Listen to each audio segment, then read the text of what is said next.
We are following some breaking news regarding New Orleans Councilman Jason Williams. Williams is acknowledging a federal investigation into his taxes, a revelation that is already having political consequences. Investigative reporter Mike Pearlstein has more on that developing situation. Mike? That's right, Katie. Jason Williams told our partners at the New Orleans Advocate Times-Picayune that mistakes by his accountant have dragged him into a federal investigation led by the IRS. Williams admitted that the probe has been underway for 2 years and that he has turned over records in response to multiple subpoenas.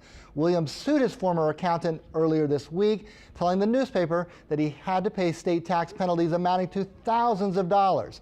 The timing is now having political repercussions, with Williams having already been announced as a candidate to run for Orleans Parish District Attorney.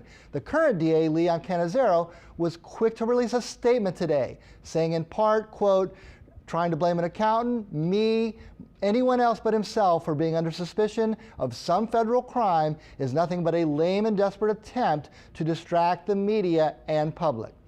Now, I reached out to Jason. We're still trying to get a response from him, and his attorney said he still has to review all the information before commenting, but he's scheduled to be a guest on the morning news tomorrow. That's at the 7 o'clock hour. You won't want to miss that on WUPL. Katie?